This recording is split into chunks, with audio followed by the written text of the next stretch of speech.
Hey guys, we're over here today in Flower Mound installing some awesome zoysia grass. Look at that beautiful stuff right there. We're going to come back in a little bit later and put in a little metal edge border there between the grass and the shaded area.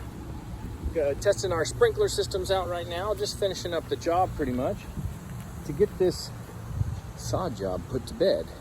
It's going to be an awesome Palisades sod install for this customer over here in Flower Mound. And you can see how we kind of went into the shady area and we said, okay, that's where we got to stop. We're gonna have to transition this into a flower bed area because there's just no way that zoysia grass is gonna grow that deep. So the zoysia needs about 3 to 4 hours of sunlight. This Palisades Zoysia is the most shade tolerant of the zoysia grasses that we install. It's a really beautiful, awesome lawn. It's a medium bladed grass. And once this comes out of dormancy fully, it's kind of dormant still actually.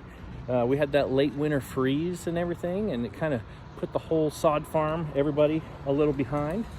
But, ooh, I better not get wet. They're going through the zones. Here comes the sprinklers, let me move. But it's still pretty much green. You can see here, it still looks really good. This Palisades Zoysia grass. So there's other types of zoysia grasses. There's fine bladed zoysia grasses as well. Palisades looks amazing.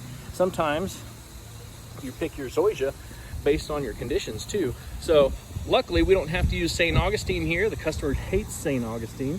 He actually had a Saint Augustine lawn before this, and he always was like replacing it because of fungus and different things were coming up on it.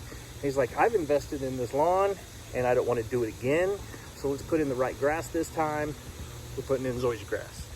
So anyways, if you guys are in Flower Mound, you think you might want to try a lawn, I won't show you the neighbor's lawn because he's having the same issues, but he's not quite come to the realization that zoysia is right for him. Although I think it would be awesome if he did. But this lawn is zoysia grass. It's going to be awesome. It is awesome now, but once these seams all come together here in about 5 weeks or so, this will be a great looking lawn. Now, when you're in the shade like this, you want to cut your grass a little higher, a little taller. So instead of going a 1.5 inch cut or something, might put a 3-inch cut on it. It's going to allow those grass blades to have more surface area to do that photosynthesis, fancy word there, to be able to convert those nutrients with some sunlight. So anyways, zoysia grass, Flower Mound, awesome crew, and we'd love to give you an estimate. And if you want to see some of our lawns in Flower Mound, you just, when you get your estimate, we will also send you a list of all of our addresses. It's probably about 50 or so over here.